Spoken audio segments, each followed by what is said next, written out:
let me just summarize briefly.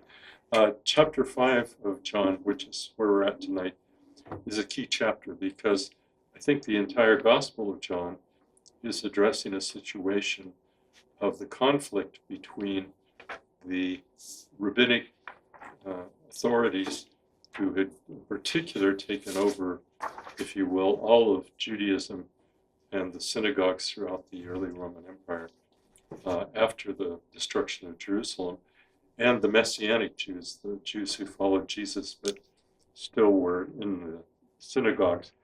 And Jesus consistently challenged the worldview of the leadership of the Jewish people in his time, which would have been the 30s. And I believe the Gospel of John was finally put together. Probably the author was still living, a very old man by that time, but not super old. I mean, and he was, these are records of his sermons or ministry and his memories, or they were the source of this. And so chapter 5 is really important because it focuses a great deal on one of the key tensions in Judaism at the time of Jesus. And the thing that Jesus consistently challenged was the whole way that the Pharisees, who were the grandfathers, so to speak, of later rabbinic Judaism, how they observed Shabbat or Sabbath. And he confronted them so strongly on this that they decided that he needed to be eliminated. He was just too much of a threat.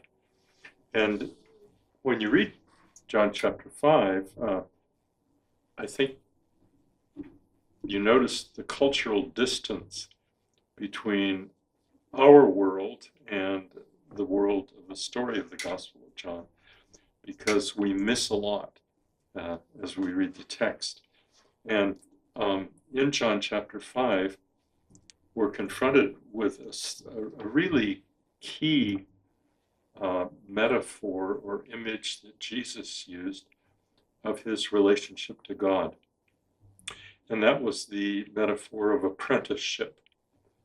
We miss it just reading through the text usually, because he talks about, I'm still working, my Father works, and all of these things. But the image of apprenticeship strikes us quite often just as kind of harmless. But it was so offensive to the Pharisees and their rabbis that even in the story here, that they came within a hair's breadth of mobbing Jesus and just killing him right on the spot. But the reason that it seems so tame to us is that we don't really grasp the point.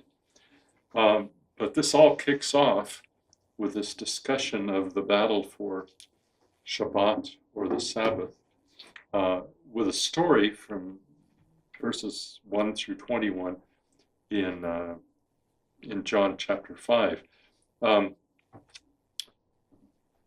Feel free to ask, interrupt, or comment if it would be helpful.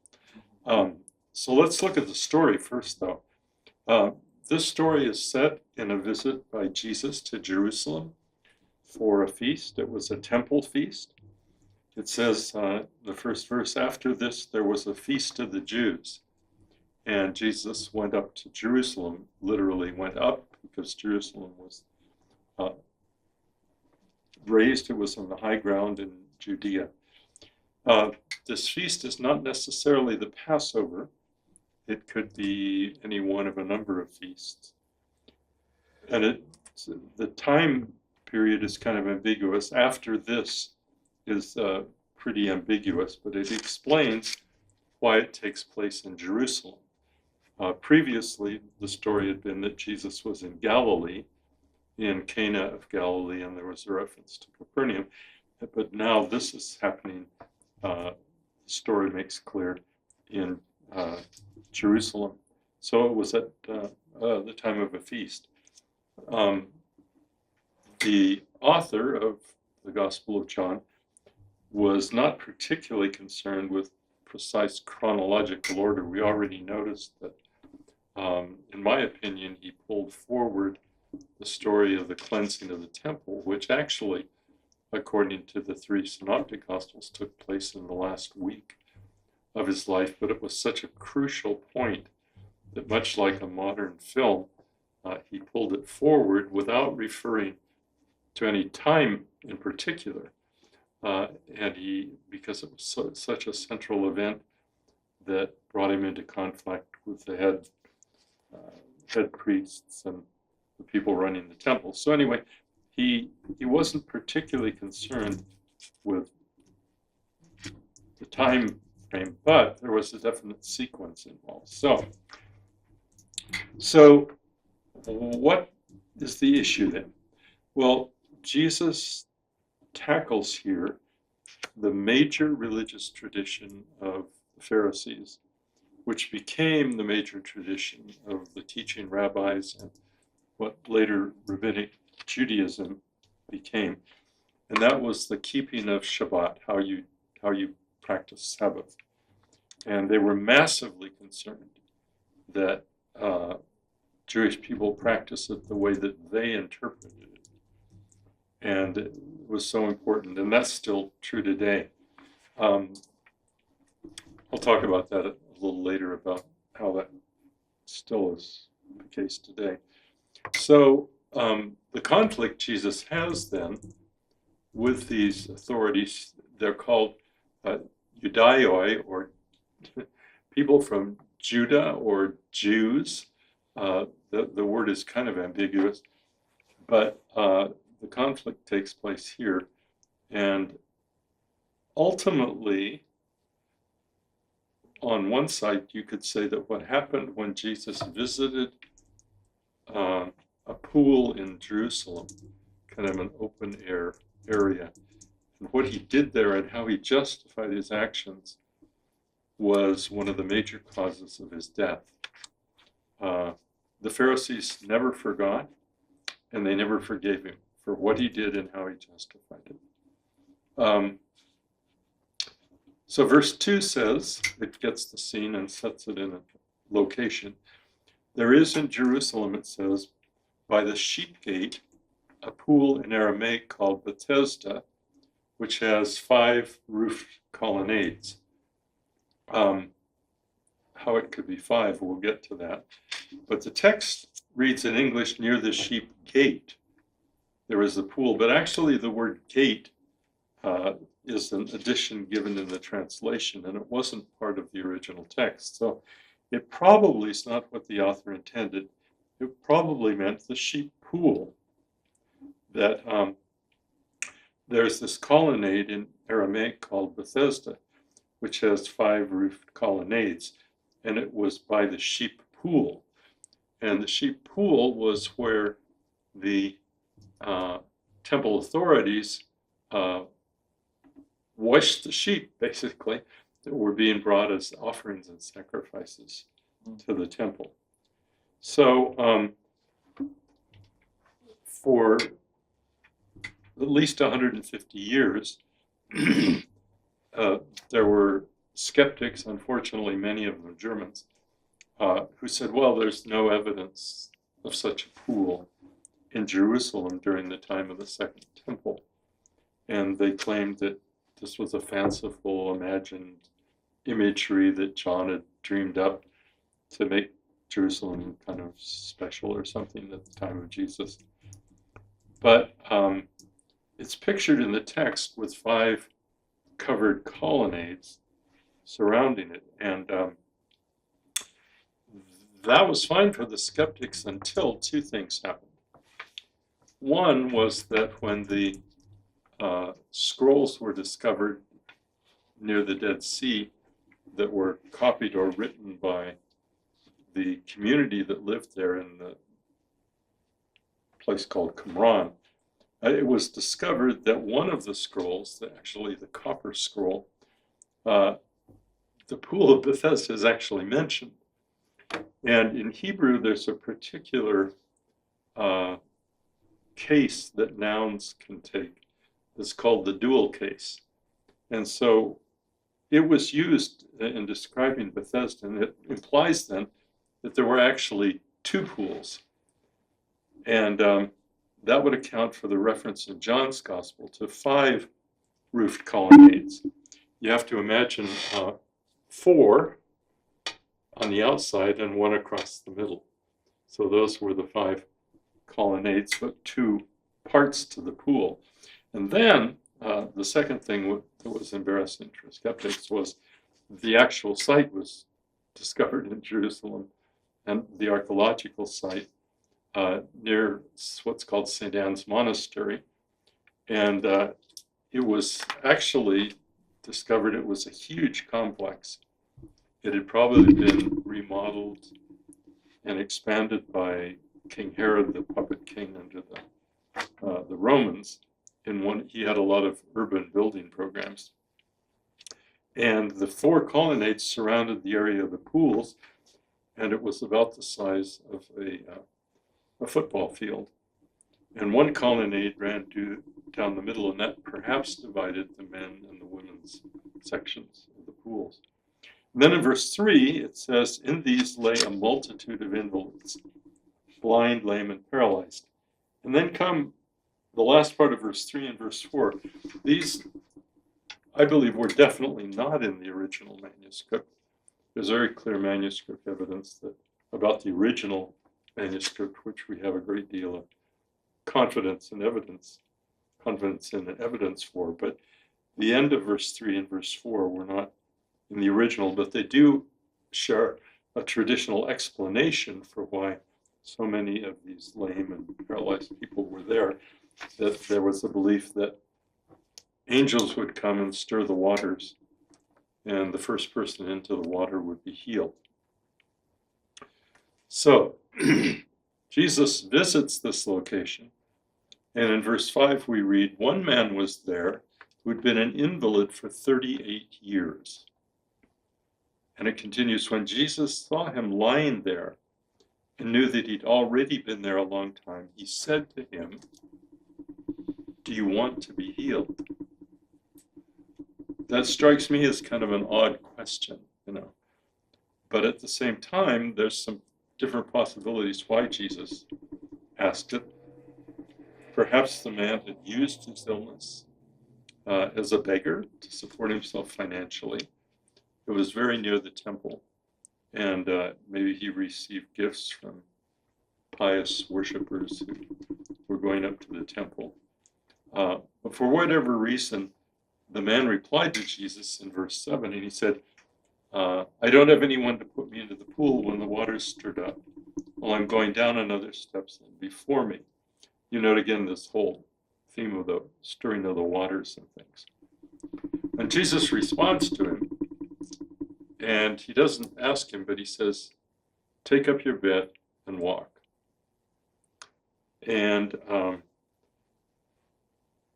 the man does it. He's healed immediately, and he rolls up his bedroll, basically, which was probably made of rushes, of long plant leaves, dried, and so he did this. And in spite of his healing, though, as it goes on to explain, this man did not respond in faith to Jesus. He pleads his case for alms, and Jesus says to him, "Get up, take up your bed, and walk." And then in verse 9 it says that once, it means immediately, the man was healed, and he took up his bed and walked, or the sleeping mat that could be rolled up. And the author then, this is kind of interesting because the story has built up. You have to imagine the original hearers or readers, Messianic Jews and Gentiles that worshiped with the early believers. The Messianic Jews would go to synagogue on Saturdays, and then they would worship with their Gentiles brothers and sisters on the first day of the week. And so anyway, they were still practicing Jews, though. And this story is kind of developed and everyone's interested in the story. And then the author drops this bombshell, and it says, now that day was the Sabbath. And a Jewish listener or reader at that time would have said, whoa, this was on the Sabbath? And all kinds of questions and issues and static arise. That's where the problems began. So the Jews said to the man, this would have been the Pharisees, the one main group of opponents to Jesus. The other was the temple authorities. And so they said, it's Shabbat. It's not lawful for you to take up your bed. This was extremely important to them. Some of the rabbis, in fact, claimed that if Israel, all of Israel, would just once, on one weekend, correctly keep Shabbat, that the Messianic age would come, that the promised one would come, and Israel would be delivered. And so they always wanted to avoid any possible violation of Shabbat ordinances. And the teachers expounded and expounded. You can read this in the Midrash and the Talmud, the Mishnah and the Talmud, of all these comments on what one could. Rabbi so-and-so would say such and such. Rabbi so-and-so would comment this, and the third rabbi would say that. And so you had to do particular things or not do particular things on Shabbat. Ann and I have a Sabbath refrigerator at home. Have you ever seen a Sabbath refrigerator? I've never heard of the term. Yeah.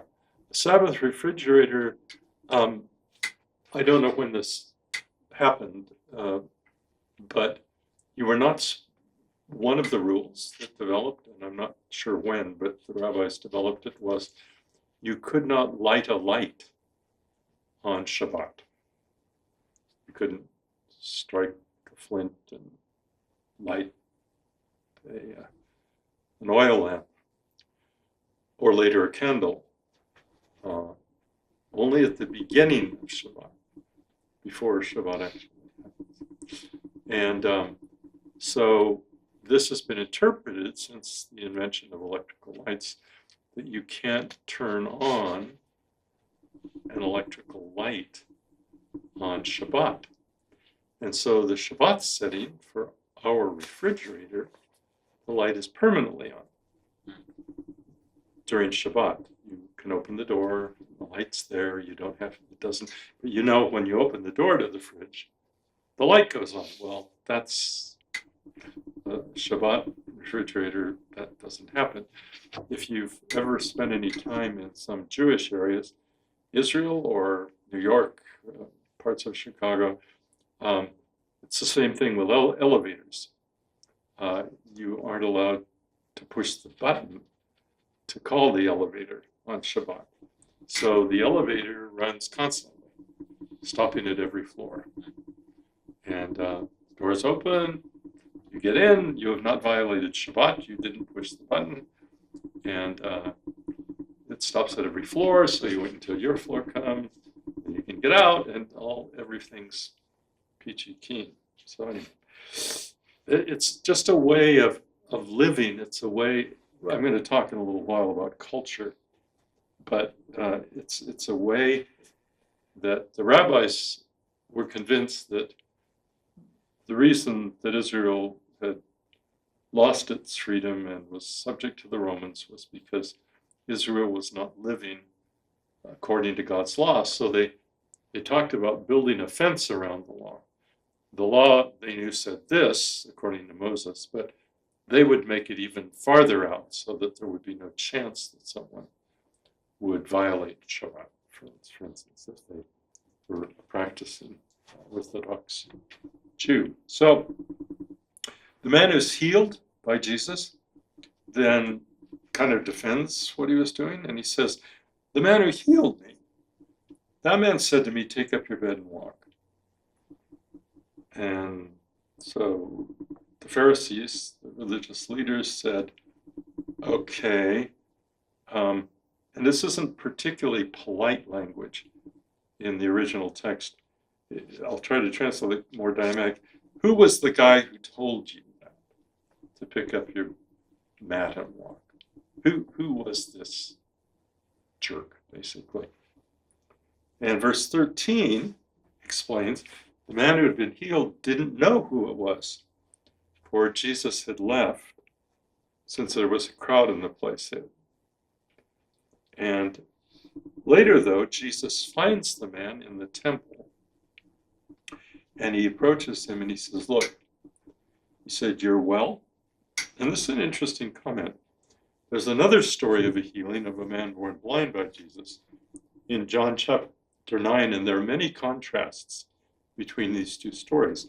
One is the man in John 5, who had been lame for 38 years, never came to trust Jesus in faith. The man who'd been born blind in John 9 did. The man who had been lame for 38 years, apparently his sin, this was connected with some kind of choice that he'd made. It was not something that just happened to him. The man in John 9, it says nobody sinned. This man was born blind, and God will glorify himself in it. So anyway, the man chose to betray Jesus. In verse 15, he went away. He didn't just kind of stick around and wait for the rabbis to come to him, but he went away and he specifically told them that it was Jesus who had healed him. It took an effort on his part. He could have just said, okay, I don't have to get involved in this. I'm glad I can walk. But no, he says he went away. It's an interesting picture, too, of walking away from Jesus. And then he went to the Jews, and we'll talk about the Jews later in the course a bit more about what that means, but I believe basically is the Judean authorities, both the Pharisees and the priests or people that follow them. So he betrayed Jesus. And, I've mentioned these two circles of the story world and the audience world. That in the story world, this is talking about the betrayal of Jesus by the man who had been healed. In the audience world, the people that the author was ministering to and wanted to communicate the story of Jesus to and to encourage them in their own faith, they probably also, this was a very tense time. If my time estimate is right, it was in the early 90s, and it was a very tense time. And they probably had seen friends or relations that initially showed some kind of interest in Jesus, but then turned their back on him under the pressure from the religious authorities, the synagogue authorities.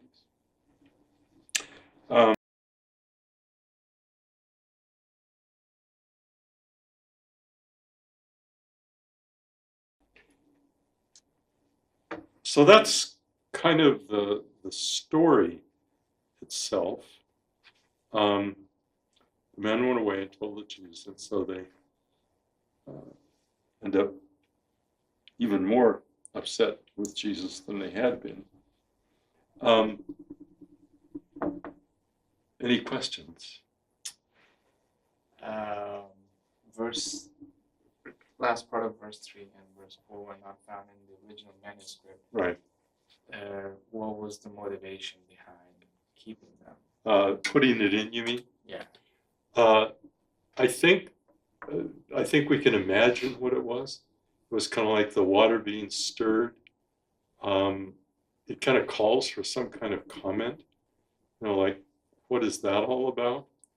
And so I could easily imagine that there were, it's pretty clear that the earliest manuscripts and the best manuscripts did not have it in, but there was at some point where a scribe or a transcriber said, yeah, they apparently knew the legend and just wrote it in, and it started getting.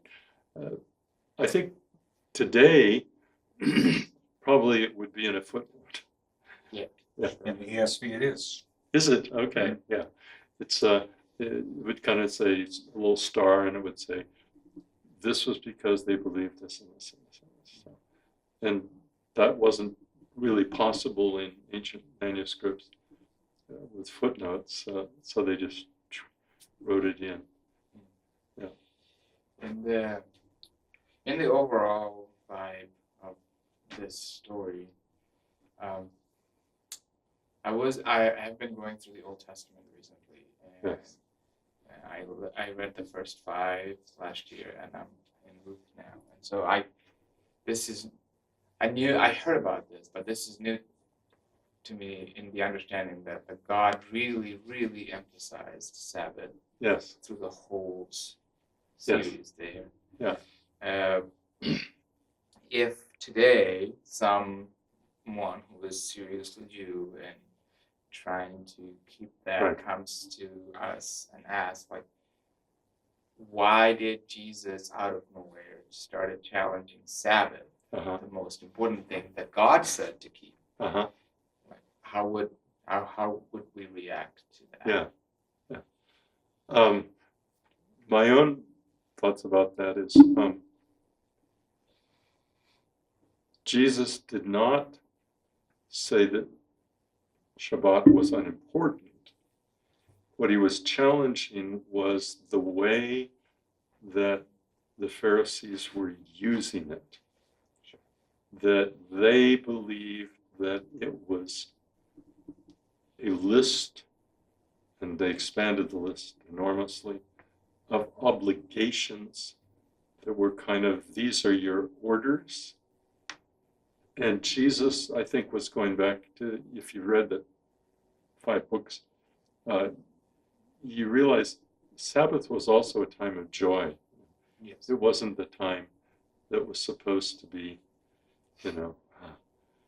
Sure. trying to keep things, because you're worried about. I respect this, but it's very typical to kind of a Sabbath refrigerator, really? Seriously? Okay. I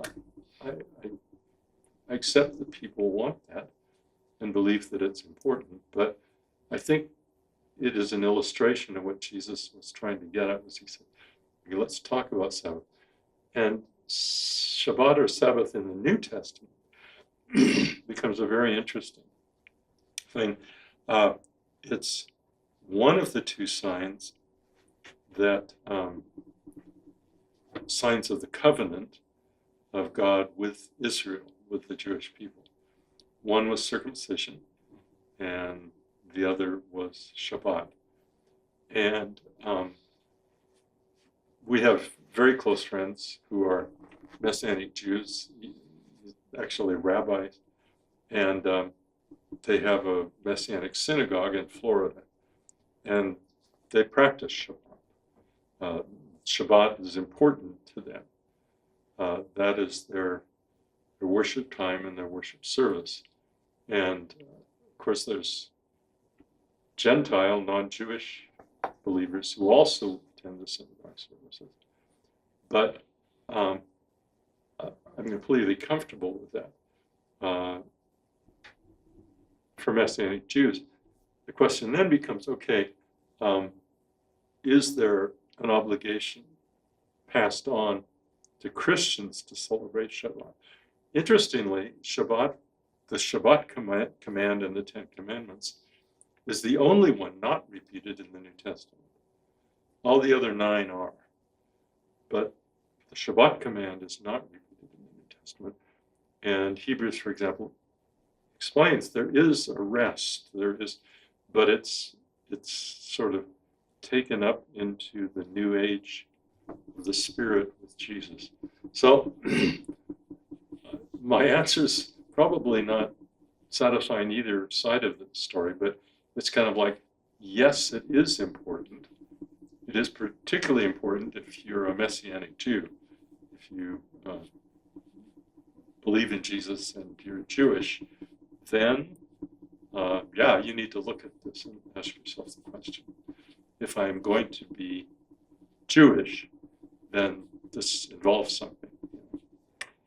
On the other hand, I don't think that it has, and there have been Christian groups, smaller Christian groups, who said, no, we need to celebrate Shabbat. If they want to do that, that's okay with me, but I don't agree that it's any kind of command. I think it's, yeah. But if you want to really celebrate Shabbat, go to a Messianic center. Yeah. Does that help at all? Kind of. The emphasis of a list of rules essentially is what Jesus is. Yeah, he's saying you've forgotten the whole point of this. That's not the point. Yeah, in fact, he says at some point, he says, the Shabbat was made for humans. It wasn't that we're made for the Shabbat. Yeah. You know? Not man for the Sabbath. And Yeah, I not just looked that up. It was in Mark. Yeah. Yeah. So, this is a good lead-in. Different cultures are concerned about different questions and approach things from a different point of view.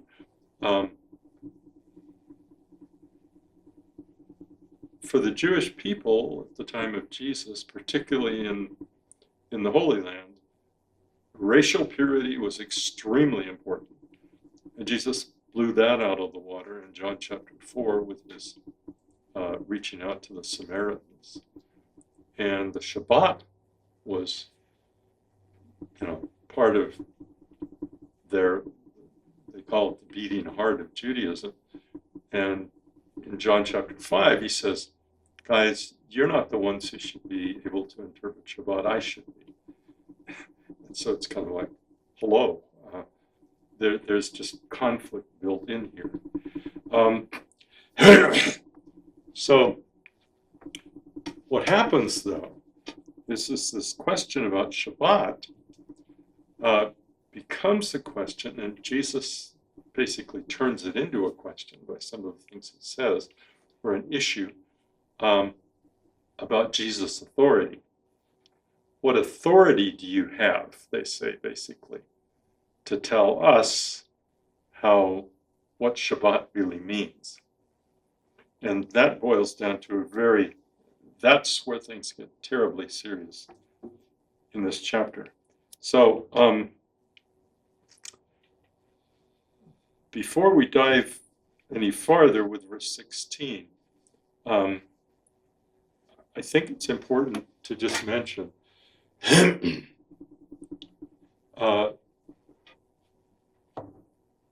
with Jesus' discussion in John chapter 5, we're getting very close to the historical question of the Trinity, the Father, Son, and Spirit, the classic Christian doctrine. But I think it's important to understand that Jewish thinking, particularly in Judea and Galilee at the time of Jesus, was not particularly focused on the nature of God and the being of God. They thought about things in a much more functional way. The question was, what does God do in the world? Not so much the inner being of God. The rabbis knew this was a question, but they thought it was so radioactive, basically, that they didn't allow. One of the key passages in the Hebrew Bible about the being or nature of God is Ezekiel chapter 1. And the rabbis did not allow study and discussion of Ezekiel chapter 1, except among advanced students. it was just not something, they kind of shied away from this whole question. So what the focus was on was what God did and how he related to the world. And so when Jesus begins discussing in John chapter 5 about his relationship to the Father, you find the key issue here is, what does God do in the world? And there were already some clear thinking about that. And then how does Jesus relate to it? So in verse 16, he says, this was why the Jews were persecuting Jesus, because he was doing these things on Shabbat. That's clear. But Jesus answered them, and here he blows the thing even more open, and he says, my Father is working until now, and I am working. In other words, Jesus, the work of God, he touches on the subject of what God does in the world. He seriously offended the Pharisees in regard to the Sabbath by healing the man and telling him to take up his bed and walk. And using the question of the Shabbat, though, Jesus systematically begins laying out his claims to a special relationship to the Father, to God, in a very Jewish way. He talks about the functions of what the Father does, and what the Father does, the work it's called here, and the things he as the Son does. So we won't talk about this in detail tonight, but I see in this the ultimate root of what later became the classic doctrine of the Trinity. But the whole idea of the Trinity was formulated and discussed much later in a Greek context. And so the actual formulation that we know of the Trinity, and we'll talk about the personhood of God and things too, but this is more of what God does in the world. So when he says this, though, the Pharisees apparently detected not only that his attitude toward the Shabbat was much different than theirs, but he was laying in a claim that was really striking. And first of all, he says, my Father. In Hebrew, that's Avi. Abba is one of the words that Christians hear a lot. It means my Father. And Jesus said we can literally use that from him. But he doesn't talk about our Father or the Father. Jewish prayers today, every day, Avenu, Avenu Malkeinu, our Father, our King. That's not a problem. And if he'd said our Father, that would have been acceptable to the Pharisees. Yeah. But he says, my Father. And that really grated on the Pharisees. It was kind of like, whoa, because it implied even more than it stated. And then he goes on, my Father, all right, is working till now, and I'm working. So he not only uses my Father, but he links the work of the Father with his own. Remember the question, what does God do in the world today? And he said, he's working. By the way, I am too. The picture here that we miss usually is the picture of apprenticeship. It's the picture of apprenticeship, and I actually printed out for tonight a picture of one of my favorite bronze sculptors. Can I give this? There should be two there. The first time I heard about this sculpture, I found out it's in the cathedral in Los Angeles, the Roman Catholic Cathedral. And it was made by a sculptor named Ch5. And it's called Adoption. And take a look at it for just a minute and ask yourself, he's working on it obviously on the left, but the setting is Joseph and the child Jesus in Joseph's workshop. What can we notice in this picture?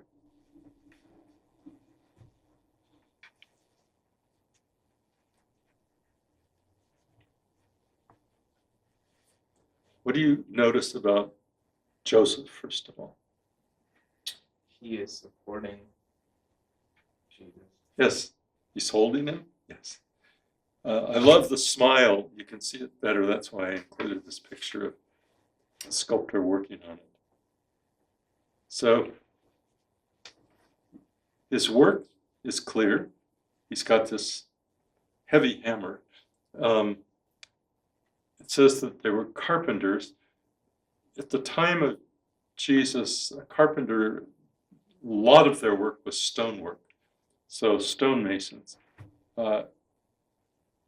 Joseph is obviously the master stoneworker or carpenter. And this was at a time Jesus probably ran around his workshop. And he runs up to Joseph, and Joseph looks down. And what does he do he puts his hammer aside, doesn't completely lay it down, but he puts it aside, and he embraces his adopted son. And so Anne and I, my wife and I have lived most of our adult lives in Europe and 50 years in Germany. The apprenticeship system is still very much alive in Germany. It's struggling, but it's still very much alive. Probably where you come from also, Maxine, are there apprentices that learn with a master? Yeah, it's when we were remodeling Philosophia, the ministry we're involved with was remodeling a former convent in Berlin called House Nazareth, which is kind of the headquarters of our work there now. The years that remodeling took place, there was people doing painting, or plumbers, or electricians. The master electrician would come with 2 apprentices.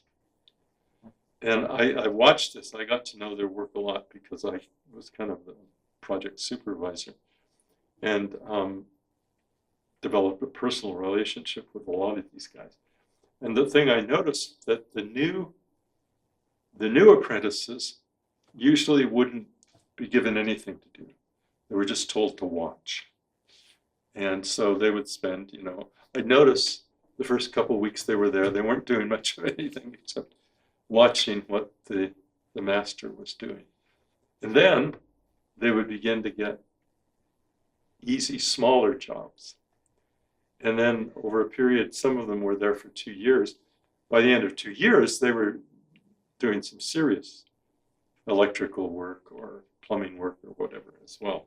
So this apprenticeship, I believe that the work that Jesus talked about, my Father works and I'm working too. I think he was very clearly, for the Pharisees, he was claiming to be, in essence, what we would call God's apprentice. And the image it called up was of a father and son in a traditional trade, probably just like he had with his adopted earthly father, Joseph, learning in the carpenter shop where the stonemasons worked. And it involved watching the father. And you read through this with this in mind, you think, oh my goodness, that fits. And he would watch the father doing the same work. And Jesus says in a number of places, I'm here to finish the work of my Father. And we'll get to that in a moment. But in verse 17, he does say, my Father is working. He's still working. It's a present tense statement. And that's kind of a mind-blowing thing. The workshop is still open. God, it's a startling idea, but creation is continuing. The rabbis said that God is still working because even though it may be Shabbat in Genesis chapter 1, the day of rest, God still is sustaining the world.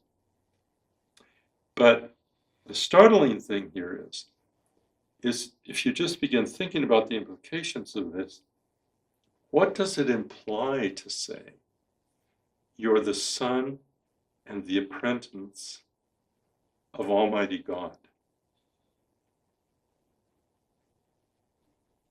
That's a huge statement, and it raises all kinds of questions, or should anyway, in our thinking. But Jesus said he's working on the same projects his Father is. He's God's agent. He does God's work. He permitted to do it and commissioned to do it just like God does. Even on the Sabbath, that's the key, is I can do this. I'm authorized to do this. The Father's working. It's Sabbath, Shabbat. But I'm doing my Father's work. And I'm finishing it. And so I have this authority. And this is where the Pharisees went absolutely ape. It says in the next verse, this is why the Jews were seeking all the more to kill him, because not only was he breaking Shabbat, but he was even calling God his own Father, making himself equal with God. He was usurping, in their thinking, God's power and authority.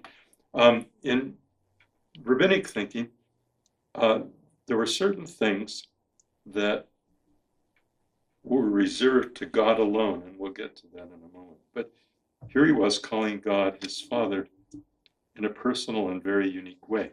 And then, starting in verse 17, it says, Jesus answered them. This becomes almost like a classic rabbinic argument. Jesus uses their thinking and logic to correct them and to show them they're thinking wrong. And he bases this defense on this apprenticeship metaphor. Truly, truly, I say to you, the Son can do nothing on his own accord, but only what he sees the Father doing. For whatever the Father does, the Son does likewise.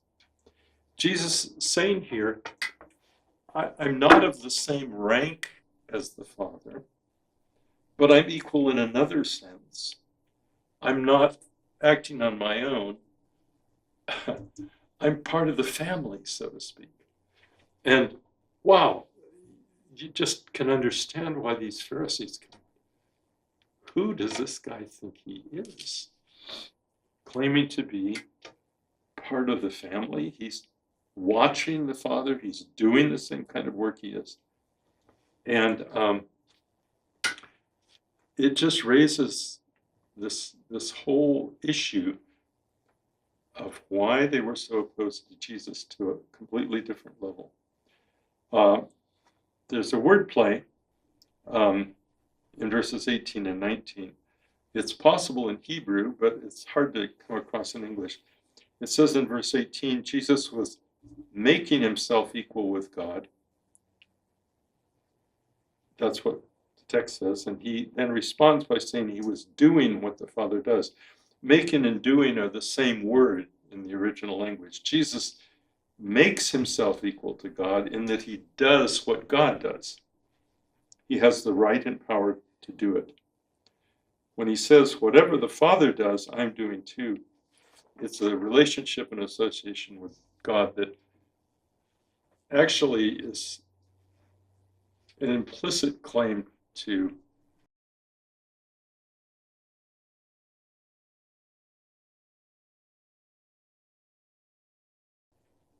deity, I guess, to be in some way associated with the person of God himself. So Jesus goes even deeper in verse 20, and he says, for the Father loves the Son and shows him all that he himself is doing. When I first saw a picture of this bronze by Christopher Slothoff, the next time we visited our daughter and her husband in Los Angeles, I said, I want to go to the cathedral. I want to see this bronze. It's amazing. If you get a chance, if you're ever in Los Angeles, go. And it's in an area where a lot of the, during services, a lot of the women with children, when they get fussy, they carry them over there. And here's this open bronze statue there that says so much. So the Son is watching the Father. The Father loves the Son and incorporates him as a co-worker or co-creator into everything he does. And Jesus says, greater works than these will he show him so that you may marvel.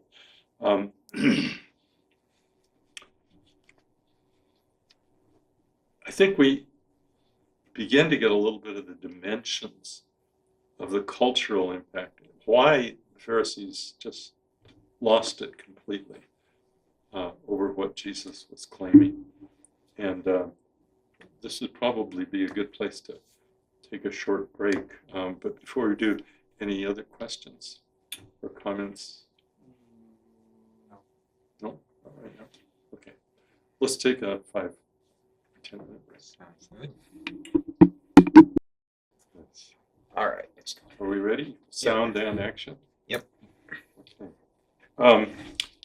We've been talking about Jesus doing the work of the Father, and I'd like to kind of take a glance back at John chapter 4, and a statement he made to his disciples when they came back to the well where he'd been having a discussion with a Samaritan woman, and they were speculating on had somebody brought him lunch, and he said, my food is to do the will of him who sent me and to, and this is interesting, to accomplish his work. There's that word work again. The word accomplish is the word finish, to finish his work. In the English language, that word finish used to be used in a way that fits a lot with this. We can still talk in building a house, for instance. There are Finnish carpenters. I don't mean people from Finland. I mean carpenters that finish things. They usually put in the most visible parts of the kitchen cabinets and things like that. And it's the carpenter who puts the final touches on the job. The master would do most of the work with the apprentices, and then he would say, no, I want you to do this, this, and this, and finish this. And the word turns up again in John chapter 5, verse 36. It's interesting, I find, the word Jesus used to describe the miracle that he did of healing this man who'd been lame for 38 years. He doesn't call it a miracle, it's just a project. It's a work. Yeah, this was part of the work that my Father gave me to do. Now, There's a rabbinic teaching recorded, this is of course couple hundred years later, but often these are very ancient traditions. And there's a rabbinic saying from the Talmud. It says there are three things that God never gives into the hands of anyone, any agent or representative, angel or human being. He reserves to himself. First is the governing of the weather. The second is the womb and the birth of human beings. And finally, raising the dead. So with that in background, in verse 21, Jesus uses a very classic kind of rabbinic argument. And he goes to the heart of it, and he said, as the Father raises the dead and gives them life, so also the Son gives life to whom he will. This left the Pharisees in no doubt where he was headed with his claim to do the work of the Father. He said that God had even entrusted him with the authority to raise the dead, something that was reserved exclusively to God himself. And Jesus, in fact, later will show that this is true. But the argument then is a very classic kind of rabbinic form of argument. If God has given the Son of Man, me, in other words, we can talk about that later too, the Son of Man, as Jesus used one of his names for himself. But if the Son has the authority to raise the dead, then of course he has the authority to say what's appropriate on Shabbat. And then he goes a step farther even, and he says in verses 22 and 23 that God had given over judgment into the hands of the Son, that all may honor the Son just as they honor the Father. Whoever does not honor the Son does not honor the Father who's sent him. The honor of God is something that is very clear. It's the glory of God. It's like Moses saw when he went up to Mount Sinai. And Jesus is saying, the Father has given me authority to do this. And he says in verse 24, truly, truly, I say to you, whoever hears my word and believes him who sent me has eternal life. He does not come into judgment, but is passed from death to life. Jesus was completely able to indicate when he was talking about physical death. So here he's using death in a metaphorical sense, meaning the death of separation from God that comes in John chapter 3 with choosing darkness rather than life. And verse 25, he goes on, and he says, this is also going to be true with the other kind of resurrection.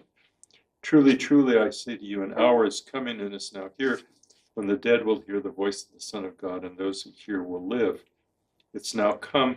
Those who are dead in their sins can hear, and those who hear will live.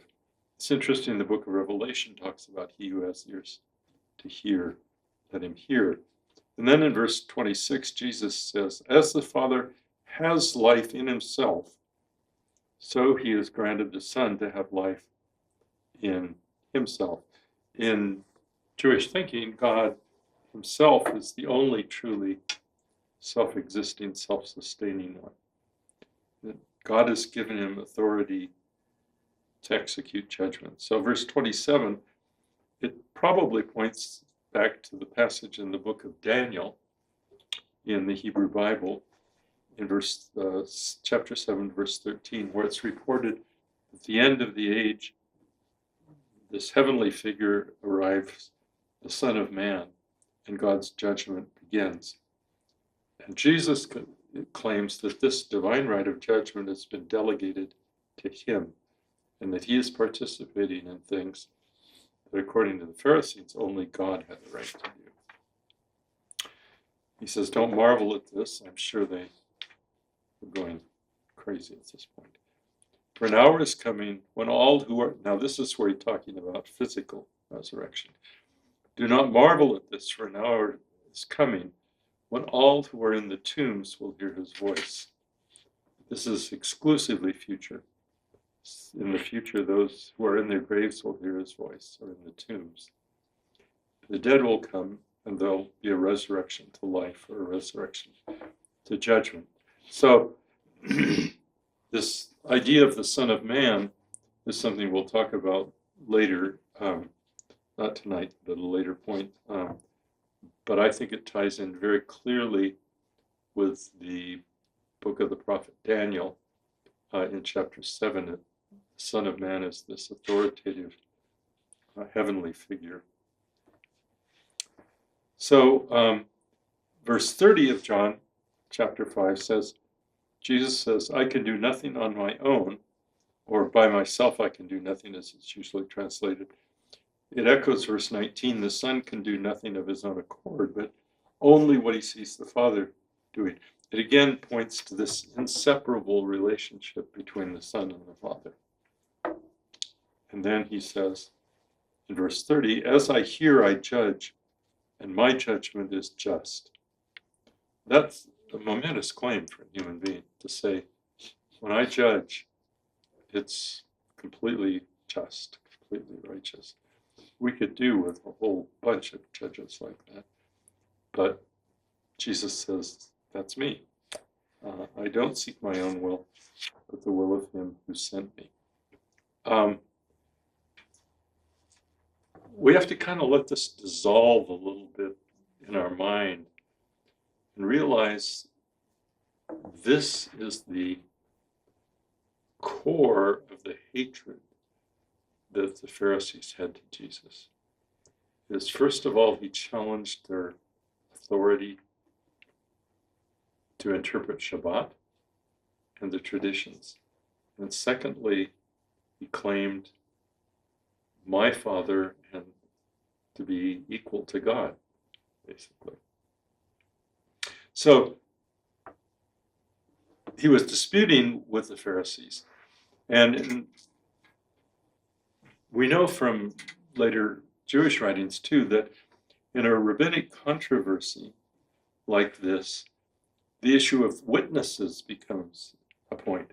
There's testimony to support this. And in verses 31 and 32, Jesus begins to explain that his claim is supported by testimony that the Father has given him. He says, if I alone bear witness about myself, my testimony is not true. But there's another who bears witness about me, and I know the testimony that he bears about me is true. In other words, the Father underlines the validity of what Jesus is saying.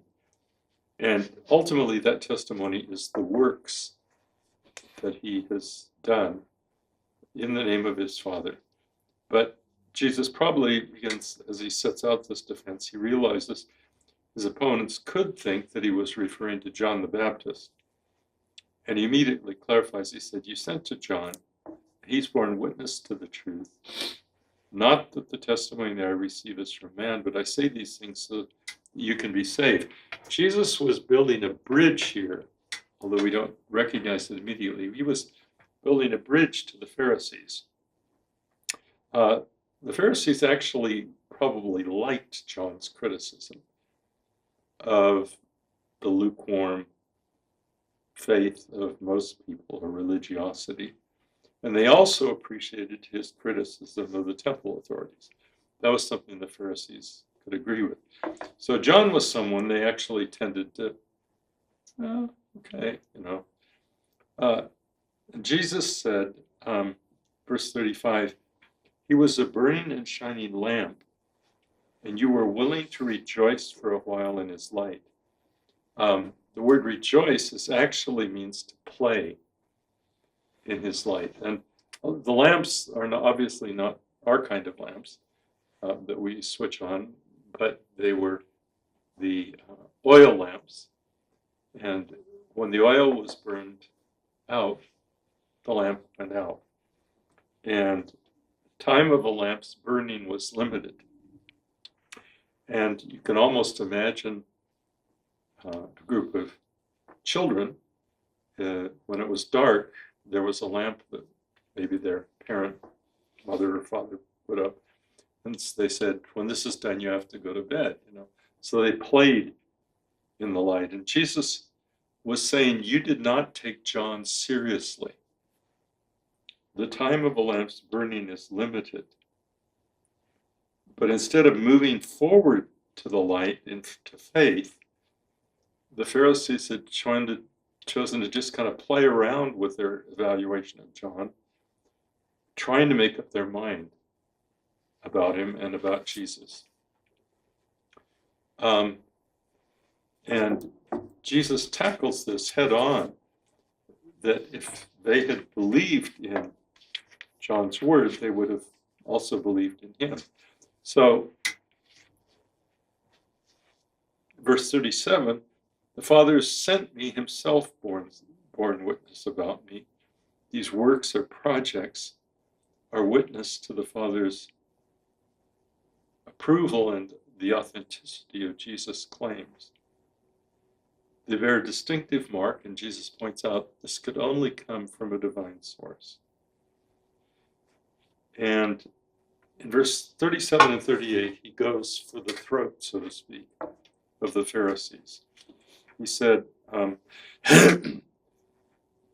his voice, the voice of God, you have never heard. His form you have never seen, and you don't have his word abiding in you. Jesus says three things here. First of all, the Pharisees looked to Moses. He was their model Pharisee. That's who they wanted to be like. And Jesus is saying, first of all, you may look to Moses as your example. He'd heard God's voice and seen God's form, but none of that is true of you. And then, if they were, you would believe that God had sent me, but you don't. And then he tackles their use of the Hebrew Bible, of Scripture. In verse 39, he said, none of these things are true of you. You've never heard, and his form you've never seen, and you don't have his word abiding in you. And then he says, you think that you're great Scripture scholars. You search the Scriptures because you think that in them you have eternal life, but it's they that bear witness to me. You miss the whole point of Scripture. The Greek word for search probably reflects the Hebrew word that is even used today to indicate serious study of the diligent study of the Torah, namely darash. And classic Pharisaic, and then later Jewish rabbinic piety, revolves around the constant study of the text of the Hebrew Bible. It's reflected in the expression midrash, which is the title for a Pharisaic and rabbinic method of interpretation. And he said, you think that by doing darash, you possess eternal life, by digging diligently into the Scriptures. But these very Scriptures testify of me, yet you refuse to come to me and have life. So you can imagine he wasn't winning friends and influencing people among the Pharisees. He was going straight for the throat at this point because he recognized that they were rejecting truth. And he was articulating here a biting criticism of the culture of the Pharisees. He was unwilling to submit to their view of biblical interpretation, their rituals about Shabbat and Shabbat observance. But this is the core of the animosity of the Pharisees toward Jesus. I'd like to tackle the last 7 verses, but before we do, I just wondered if you had some questions. That was kind of a fire hose right now of different things. I had a question about John's witness, or Yes. witness of John. Yes, and you were saying, like, okay, the Pharisees had like a amicable relationship with John, like does that mean they agreed with John, or There's the saying, the enemy of my enemy is my friend. okay? And they liked John's criticism of the temple. Okay. They liked his criticism of the lax religious practices of what they called the common people. But they never made up their mind about him. Sure. Okay. I was asking that because I remember the story of Jesus making like the case of baptism of John, like who is it from? Is it from the Spirit or is it from? And then they didn't know who to answer with. Yeah, And not because they liked John, because the crowd was there and Right. they liked John. yeah. And, Yeah, that you get this ambiguity, you know, of kind of, and I think that's what Jesus is kind of pointing his finger at, is that he's saying, you played around with this. You didn't really pursue this to where you made a decision about John. You just kind of, just let it slide. And John's gone now, you know. And if you'd listened to him, you'd be believing in me. also, you mentioned there are three things God does not let others have authority over. One is weather, one is raise the dead, the other The one third was the birth of human beings. Creation. life, creation. Yeah. And then that's mentioned in Talmud. Yes, yeah. It's mentioned in the Talmud. I could probably find the reference actually, but I would have to do some digging again to find it. But those were three things that the rabbis said God reserved for himself. And that obviously raising the dead on the last day is probably the most striking of all of them.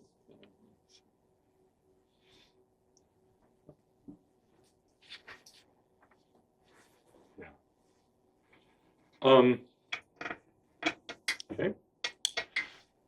I would like to deal with the last 7 verses, verses 41 through 47, and talk about Jesus' indictment of the culture of the Pharisees. I use that word culture more than just in a casual way.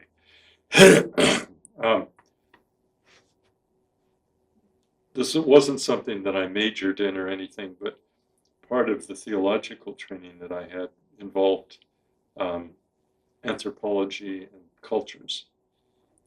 And this is a very, very simplified way to look at it, but I think it may be helpful. The word in English, culture, comes originally from a Latin word that meant cultivating the earth or turning the soil, or producing fruit from the earth.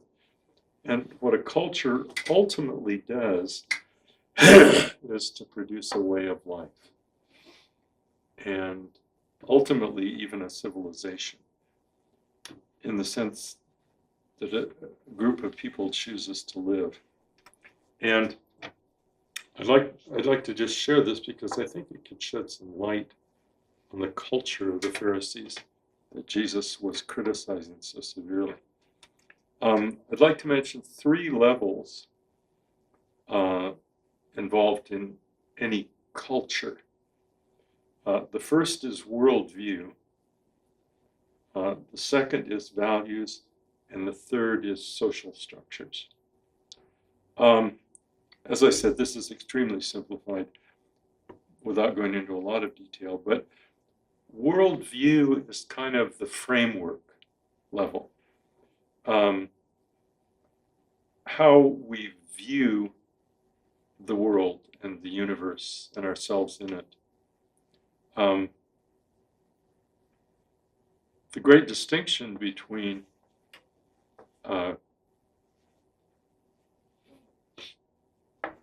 Judeo-Christianity, for instance, and some of the Eastern religions is down at a worldview level that Judeo-Christianity believes, and well, I guess Islam would too, peoples of the book, if you will, as they're called, believe that God is infinite, but he's also personal. Whereas in many Eastern religions, the view is that the universe is impersonal, that personality and individuality are an illusion that disappears when we understand deeply enough. We realize that we're just part of the ocean, so to speak, and we fall back into it.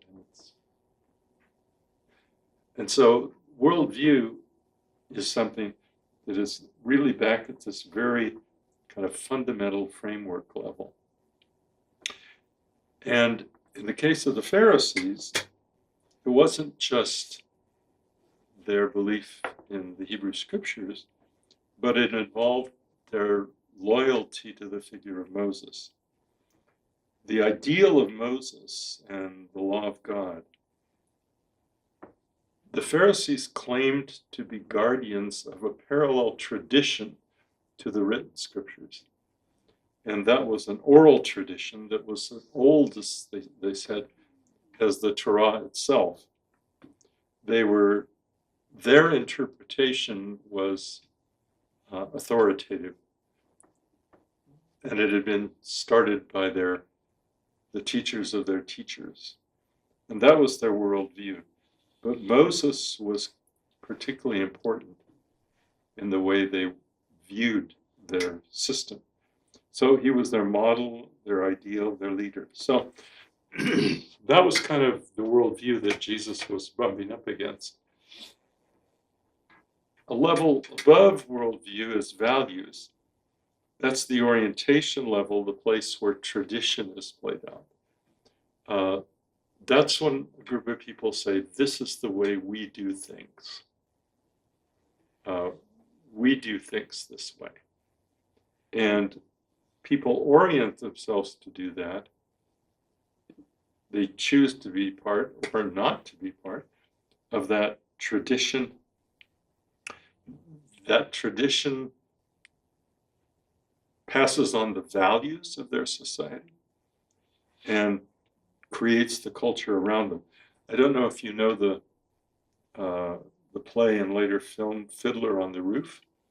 It's about a Jewish village in the early 1900s in Russia. And the image of a fiddler on the roof is how this Jewish village stays together. And it stays together because the fiddler on the roof, obviously, that's an unstable place to be. If you're playing a violin, you don't want to be sitting on the roof, on the peak of a roof. That's a pretty tricky place to be. But the fiddler on the roof symbolizes tradition. In fact, as the play and the film opens, there's this famous song, Tradition, Tradition. And so tradition is what enables the fiddler to stay balanced and stay on the roof. And so these are the values that a society tries to pass on, or a group. And finally, there's social structures.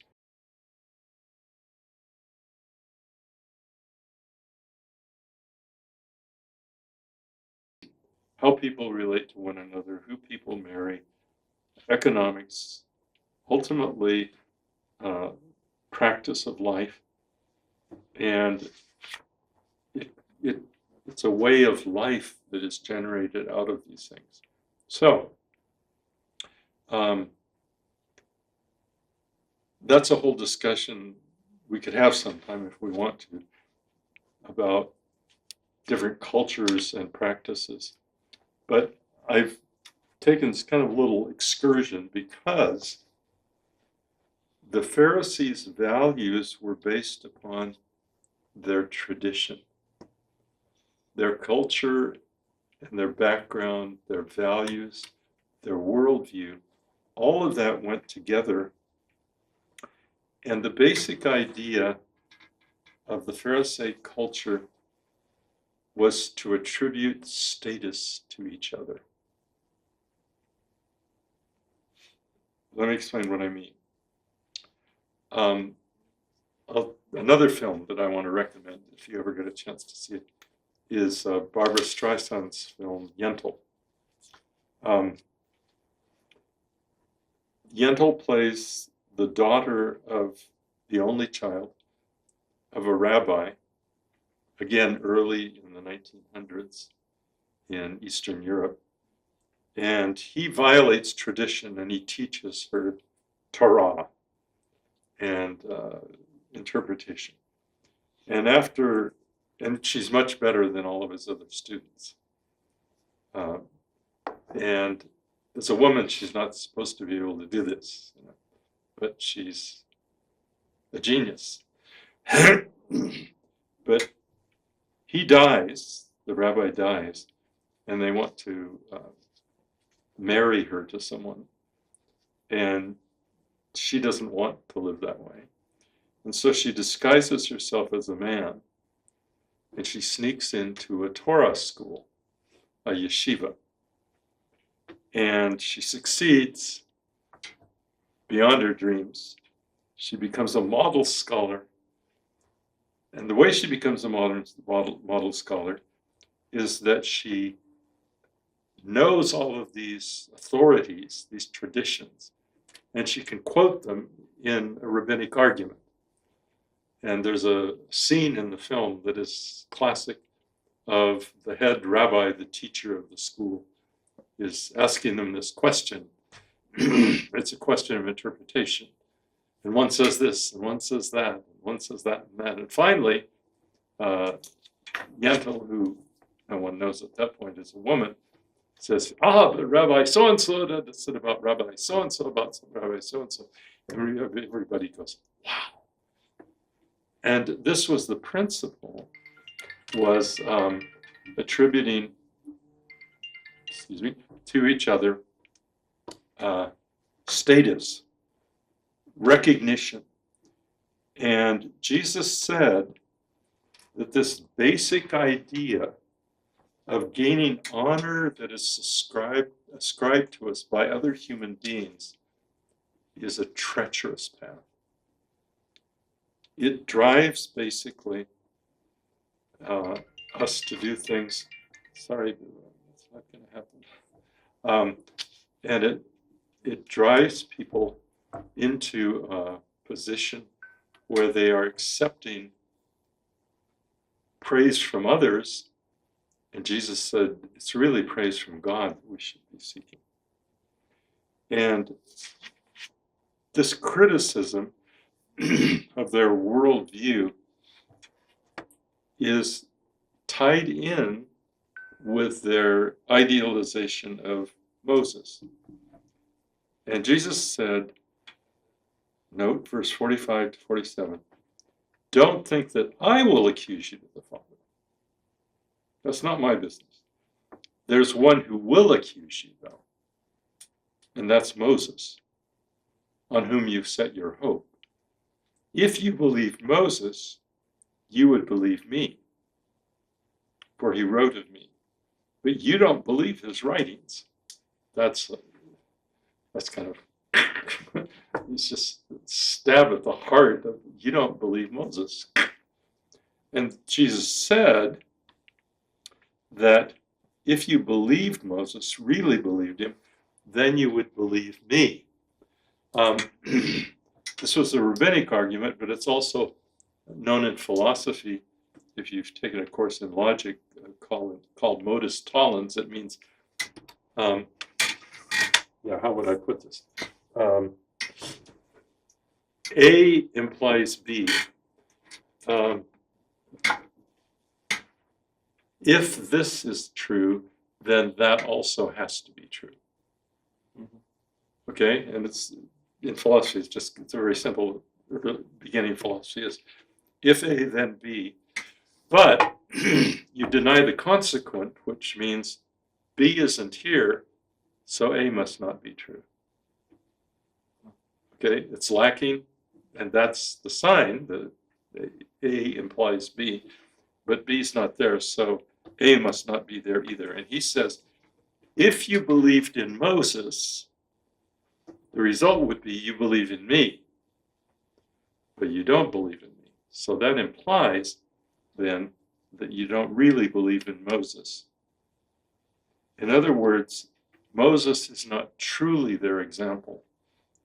They've created an idea, a product of their own imagination, and they base their entire culture and their entire life around gaining praise and fame from each other.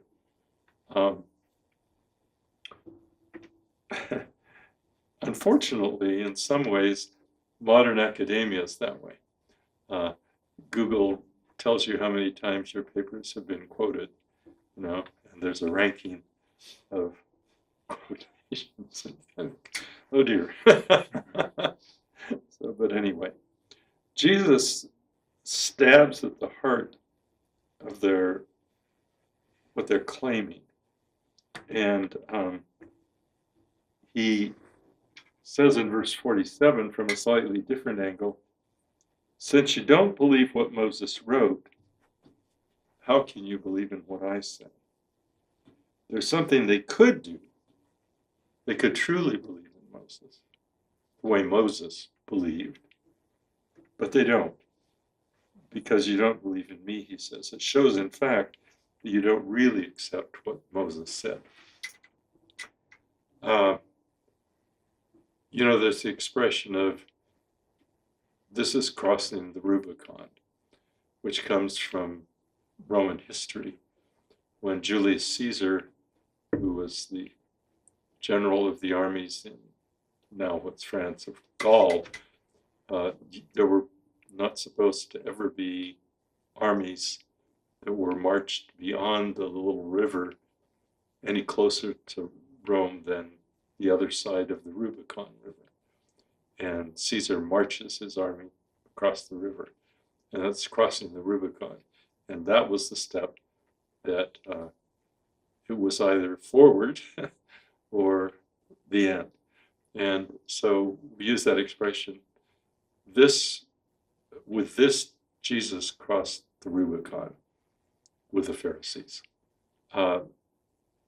They would have had to really repent, to really change their whole approach to the way they were structuring their life in order to follow it.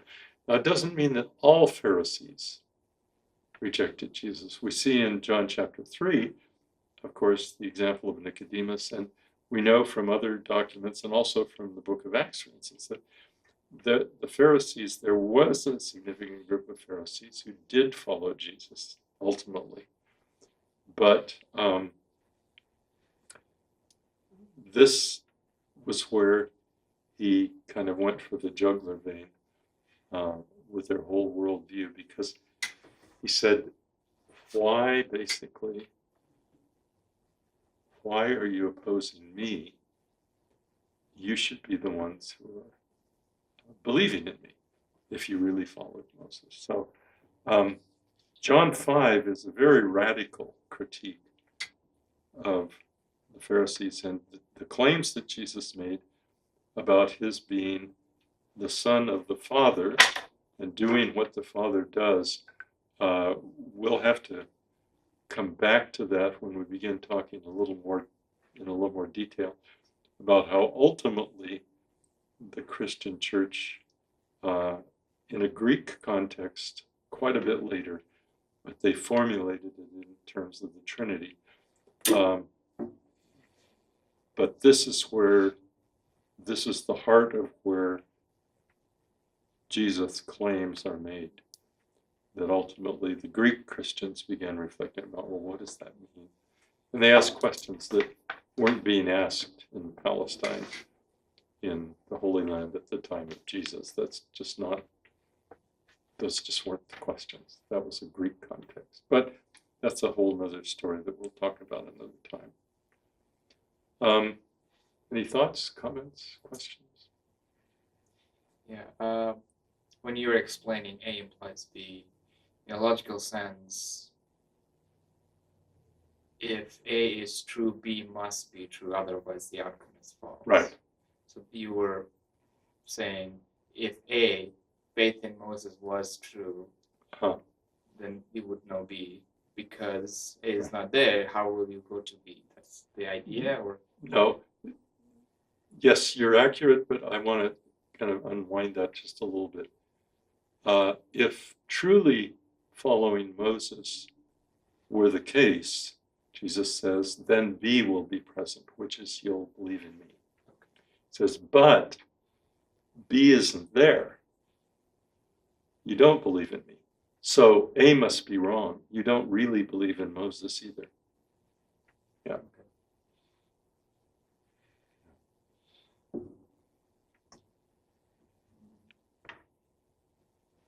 The old philosophers would write at the end of something QED, quid est demonstrandum, this is demonstrated.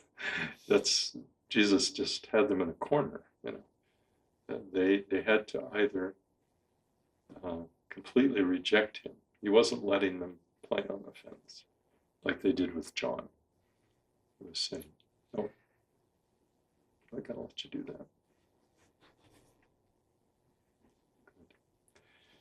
Well, fortunately, I trust that the streets are still ice-free.